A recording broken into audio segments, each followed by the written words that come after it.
Ce que nous observons, c'est l'éclatement des guerres de Gog et Magog, mieux décrites par le prophète Ézéchiel dans le chapitre 38 et 39. Ézéchiel dit très clairement que dans les derniers jours, Dieu va mettre un crochet dans la mâchoire du roi du Nord, et ce sera la Russie, et les entraîner vers le Moyen-Orient. J'ai écrit le livre Four Blood Moons, les 4 lunes de sang, et j'ai dit qu'après les 4e lunes de sang, quelque chose allait arriver qui lancerait un processus qui aurait un impact dans le monde. En ce moment, les gens en Amérique sont tellement confus par ce qui se passe dans le monde, principalement parce qu'ils sont distraits par la Corée du Nord.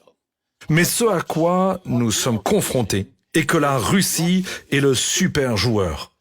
Ils sont connectés à l'Iran, qui construit littéralement une base de pouvoir dans cette partie du monde, et le monde ne le voit pas. La Russie est en train de reconstruire l'ex-URSS. L'Iran est en train de se mettre en place en ce moment. Si vous regardez leur rassemblement géographique, ils reconstruisent l'Empire perse. Sous l'Iran se trouvent le Hezbollah et le Hamas. Ce sont 2 grandes armées qui sont des organisations terroristes.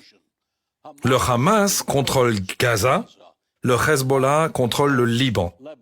Ils sont sur les frontières d'Israël. Le Hezbollah dispose actuellement de 150 000 roquettes prêtes à être lancées sur Israël. Ces roquettes seront lancées le jour où l'Iran donnera son feu vert.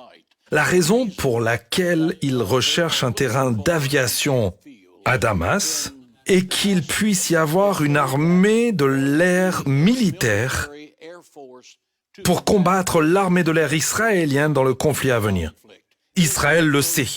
Et Israël est maintenant encerclé par ces 150 000 roquettes qui déferlent sur Israël.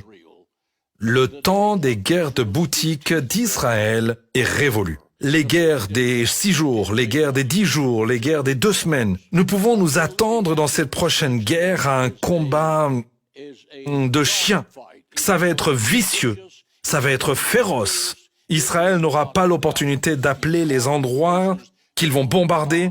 Ils vont devoir les bombarder pour survivre parce que lorsque ces roquettes afflueront sur Israël, elles sont conçues pour surcharger le système du dôme de fer.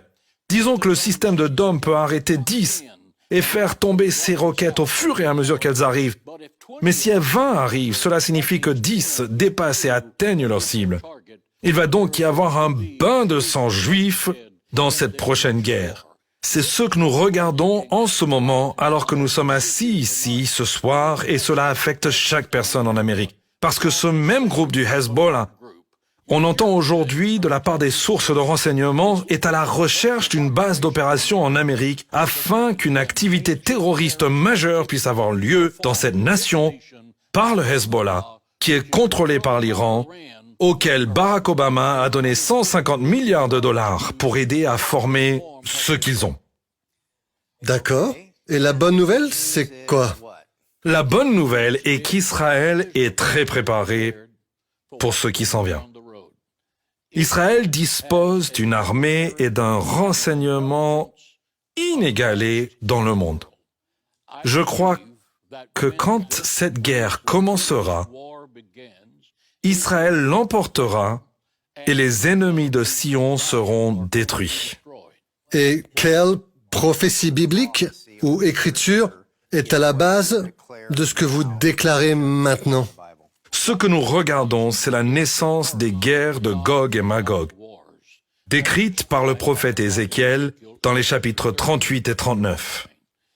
Ézéchiel dit très clairement que dans les derniers jours, Dieu va mettre un crochet dans la mâchoire du roi du Nord, et ce serait la Russie, et les entraînera au Moyen-Orient. J'ai écrit le livre 4 lunes de sang, et j'ai dit qu'après la 4e lune de sang, quelque chose se produirait qui commencerait un processus qui aurait un impact sur ce monde. Dans les 10 jours de cette dernière lune de sang, la Russie est sortie du Nord, a installé un complexe militaire au Moyen-Orient, et ils ne vont pas en partir. Ils vont être un joueur important militairement parlant. jusqu'à ce qu'ils soient détruits par la main de Dieu, selon Ézéchiel chapitre 38. Quand ils arrivent dans cette invasion, la première guerre des Gog de Magog, la première chose qui va arriver, c'est que Dieu va ouvrir le terrain et avaler une partie importante de cette armée. Dieu l'a fait avant, quand Moïse avait un problème de leadership avec son peuple. Dieu a dit de les mettre tous devant la tente d'assignation. Ceux qui s'opposent au chef de Dieu, Dieu a ouvert le sol, les a enterrés instantanément et a fermé le sol. C'est exactement ce qui va se passer avec cette armée d'invasion. La deuxième chose qui va arriver, il y aura 9 armées sur un tout petit terrain appelé Israël. Et quand il commence le combat avec 9 armées et 9 langues, la Bible dit que l'épée de chaque homme sera retournée contre son frère. C'est ce qu'on appelle le tir ami. Ils vont s'entre-détruire de manière significative. Mais Dieu, juste pour assurer que personne ne s'embrouille sur qui est à l'origine de cela, met sa signature sur cette force d'invasion qui se produira à l'avenir. Il envoie des pierres du ciel, selon l'essence textuelle, qui pèsent environ 45 kilos chacune, et qu'il va lapider ceux qui envahissent Israël. 1. Parce qu'il est le défenseur d'Israël. 2. Parce que la lapidation dans l'Ancien Testament est quelque chose qui était fait à ceux qui violent la loi de Dieu. Et Dieu veut que le monde voie qu'il est toujours au contrôle, qu'il a toujours tout pouvoir au ciel, sur la terre, et qu'aucune nation ou groupe de nations ne l'emportera contre Israël.